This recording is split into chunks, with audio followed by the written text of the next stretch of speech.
Sir ಹೇಳ್ಬಿಟ್ರು sir. ಈ cinema ನನ್ನ ಒಂದು ಒರಿಜಿನಲ್ ಏನು ಫ್ರೆಜರ್ ಟೌನ್ ನಾನು ನೀವೇನು ಹೇಳಿದ್ರಿ ಗೊತ್ತಾ, ಇದನ್ನು ನಾನು ವಿನಯ್ ಗೌಡ ಅವ್ರಿಗೆ ಟ್ರಾನ್ಸ್ಫರ್ ಮಾಡಿದ್ದೀನಿ. ಒಂದು ಅನ್ಕೊಂಡಿಗೆಲ್ಲ ಮಾಡ್ತಿರೋದು ಅಲ್ಲಿಂದನೇ ಬಂದಿರೋದು, ನಮ್ಮ ತಂದೆಯಿಂದ ಬಂದಿರೋದು. ಅದು ಜಾಸ್ತಿ ಸೀನ್ಸ್ ನಮ್ಮ ಜೊತೆ ಮಾತಾಡನೇ ಇಲ್ಲ. ಈ ತರ this person is so sweet, how could he make a gangster film? ಒಳ್ಳೊಳ್ಳೆ ರೌಡಿಸಮ್ ಮೂವಿ ಅದು ಹೆಂಗ್ ಸರ್ ಗ್ಯಾಂಗ್ಸ್ಟರ್ ಅಂತ ಒಳಗೆ ಒಬ್ಬ ರಾಕ್ಷಸ ಅವರೇ. ಎಲ್ಲರಿಗೂ ಹಾಯ್ ನಮಸ್ಕಾರ, ನಾನು ನಿಮ್ಮ ರಜತ್ ಬುಜ್ಜಿ. ಇವತ್ತು ನಮ್ಮ ಇಡೀ ತಂಡ ಏನು ಪಂಚಲಿ ಬಂದ್ಬಿಟ್ಟಿದೀವಿ ಅಂತ ನೋಡ್ತಾ ಇರ್ಬೋದು, ನಮ್ಮ ಪ್ರೊಡ್ಯೂಸರ್ ಒಬ್ರನ್ನ ಬಿಟ್ಟರೆ. ಎಲ್ಲರಿಗೂ ಹಾಯ್ ನಮಸ್ಕಾರ, ನಾನು ನಿಮ್ಮ ರಜತ್ ಬುಜ್ಜಿ. ಇವತ್ತು ನಮ್ಮ ಇಡೀ ತಂಡ ಏನು ಪಂಚಲಿ ಬಂದ್ಬಿಟ್ಟಿದೀವಿ ಅಂತ ನೋಡ್ತಾ ಇರ್ಬೋದು, ನಮ್ಮ ಪ್ರೊಡ್ಯೂಸರ್ ಒಬ್ರನ್ನ ಬಿಟ್ಟರೆ. ಇವತ್ತು ಸಂಕ್ರಾಂತಿ ಹಬ್ಬನ ಆಚರಿಸಕ್ಕೆ ಬಂದಿದ್ದೀವಿ ನಮ್ಮ ಇಡೀ ಬಲರಾಮನ ತಂಡ.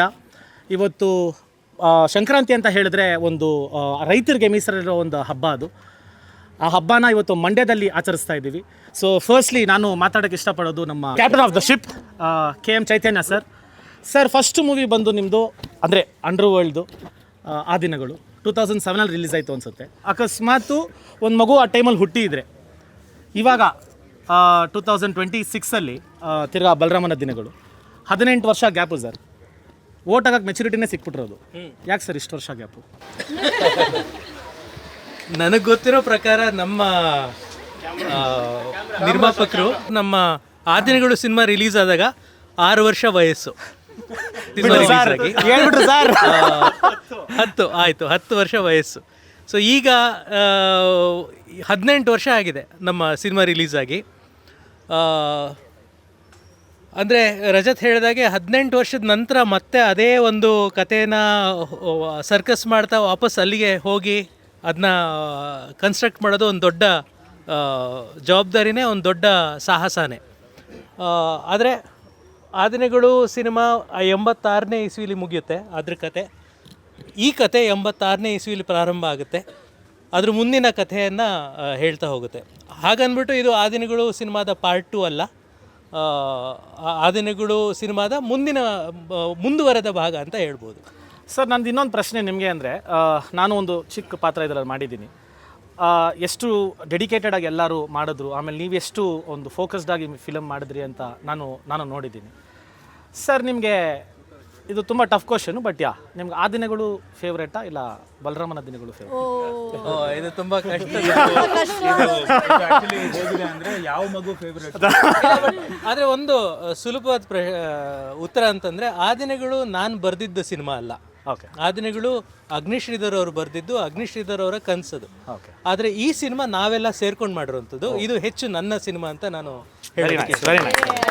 Thank you sir. Sir all the very best you sir. ಈ ಸಿನಿಮಾ ಅತಿ ದೊಡ್ಡ ಯಶಸ್ಸು ಕಾಣಲಿ ಅಂತ ಕೇಳ್ಕೊತಾ ಇದ್ದೀನಿ.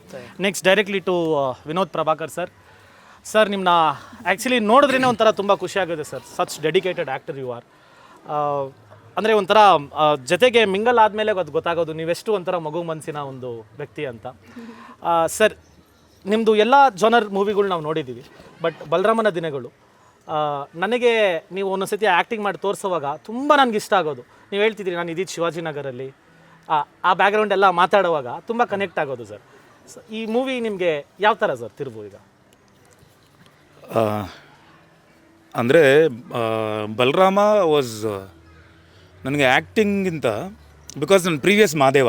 ಹೌದು ಸರ್. ಮಾದೇವ ಆದಮೇಲೆ ಈ ಸಿನಿಮಾ ಮಾಡ್ತಿರೋದು. ಎಲ್ಲೋ ಒಂದು ಕಡೆ ಡೈರೆಕ್ಟರ್ ಸರ್ ಆಗಲಿ, ಆಮೇಲೆ ಸಿನಿಮಾ ನೋಡಿರೋರು ಅಷ್ಟೋ ಜನ ಒಂದೇ ಒಂದು ಸಿನಿಮಾ ನನ್ನ ಒಂದು ಫ್ರೇಮ್ ಅಲ್ಲೂ ಮಾದೇವ ಕಾಣಿಸಿಲ್ಲ, ನನಗೆ ಬಲರಾಮನೇ ಕಾಣಿಸ್ತಾ. ಇದನ್ನ ನಾನು ವಿನಯ್ ಗೌಡ ಅವರಿಗೆ ಟ್ರಾನ್ಸ್ಫರ್ ಮಾಡಿದ್ದೀನಿ. ಸೊ ಈ ಸಿನಿಮಾ ನನ್ನ ಒಂದು ಒರಿಜಿನಲ್ ಏನು ಅಲ್ಲಿ ಏನು ಹೇಳಿದ್ರಿ ಗೊತ್ತಾ, ಇದನ್ನ ನಾನು ವಿನಯ್ ಗೌಡ ಅವರಿಗೆ ಟ್ರಾನ್ಸ್ಫರ್ ಮಾಡಿದ್ದೆ.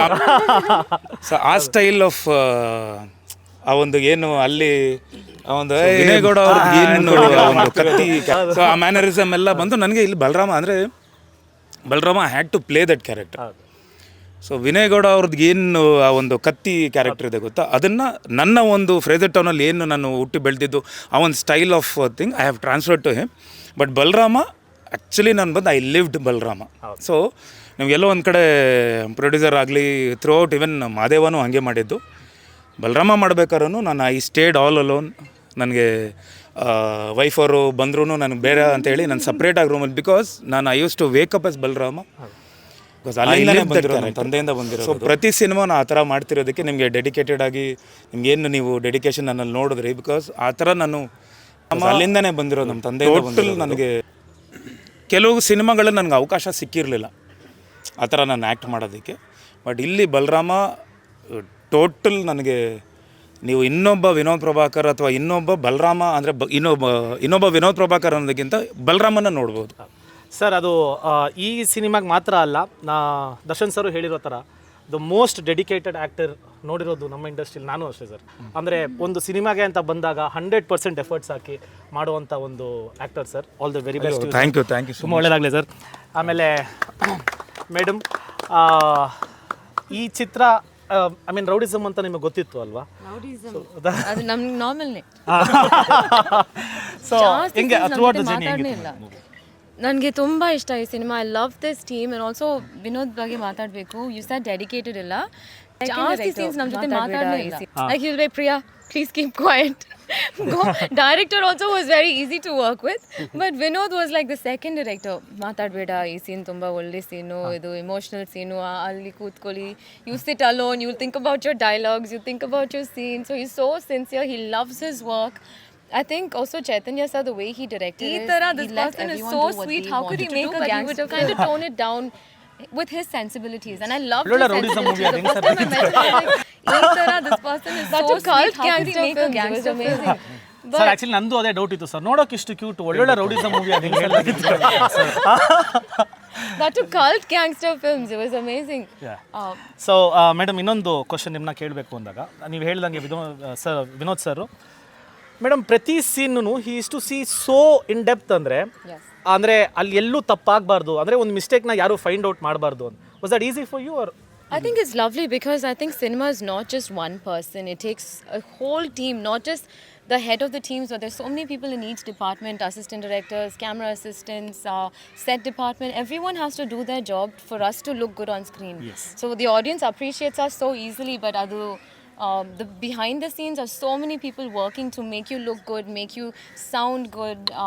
So I think it's a team effort. So it's always nice that you have perfectionists on your team. Yes. You learn, you grow. And in the end of the day, we're making the movie for the audience. So audience goskara, even if you do 100 takes, it's okay. As long as you get the right takes. ಮೇಯ್ನಾಗಿ ಅದಕ್ಕೆ addition ನಾನು ಹೇಳ್ತೀನಿ. ಅಂದರೆ ಮೇಯ್ನಾಗಿ ಏನಾಗುತ್ತೆ ಅಂದರೆ ನಮ್ಮಲ್ಲಿ ನೆಗೆಟಿವ್ಸೇ ಎದ್ದು ಕಾಣೋದು. ಹೌದು ಓಕೆನಾ, ಎಷ್ಟೇ ಪಾಸಿಟಿವ್ ಆದ್ರೂ ಒಂದು ಸೀನಲ್ಲಿ ಇಡೀ ಫ್ರೇಮಲ್ಲಿ ಎಲ್ಲೋ ಒಂದು ಕಡೆ ನೆಗೆಟಿವ್ ಎದ್ದು ಕಾಣುತ್ತೆ. ಸೊ ಅದನ್ನ ಫಸ್ಟ್ ನಾವು ಫೈಂಡ್ ಔಟ್, ಗ್ಯಾಂಗ್ಸ್ಟರ್ ಒಳಗೆ ಒಬ್ಬ ರಾಕ್ಷಸ ಅವರೇ ಪ್ಲಸ್ ಆಗುತ್ತೆ. ಸೊ ಅದಕ್ಕೆ ಐ ಹ್ಯಾವ್ ಟು ಥ್ಯಾಂಕ್ ನನ್ನ ಡೈರೆಕ್ಟರ್ ಅವರು. Wonderful person. ನೀವು ಹೆಂಗೆ ಹೇಳಿದ್ರಿ, ಡೈರೆಕ್ಷನ್ ಡೈರೆಕ್ಟರ್ ರಾಕ್ಷಸ ಅವರೇ, ಅದು ಸೆಟ್ ಅಲ್ಲಿ ಗೊತ್ತಾಗುತ್ತೆ, ಮಾತ್ರ ಗೊತ್ತಾಗುತ್ತೆ. ಮೈಕಲ್ಲ ನಿಮಗೆ ಇದು ಮಾನಿಟರ್ ಮುಂದೆ ಡೈರೆಕ್ಷನ್ ಒಂದು ಡೈರೆಕ್ಟರ್ ಕ್ಯಾಪ್ ಹಾಕೊಂಡಾಗ ಗೊತ್ತಾಗುತ್ತೆ ರಾಕ್ಷಸ ಹೆಂಗ್ ಹೊರಗಡೆ ಬರ್ತಾನೆ ಅನ್ನೋದು ಅವಾಗ ಗೊತ್ತಾಗುತ್ತೆ. So and all the very best to you, madam. Thank you. And also Venu sir ಬಗ್ಗೆ ಮಾತಾಡಬೇಕು. He made all of us look so beautiful. ಈ ತರ easy person to work with ನಾನು ನೋಡಿಲ್ಲ. Cameraman usually takes a long time to set up. He literally would take a phone and would do some magic. ನಿಜವಾಗ್ಲೂ so magical. ಶುರು ನೀವು ನೋಡ್ತೀರಾ, like it was so beautiful. But the movie, even though it's a gangster film, it's so poetic. I think the visuals are so poetic, so everything adds to the narrative. So it's lovely. So yeah, all the very best to you, madam. Thank you. Thank you so much.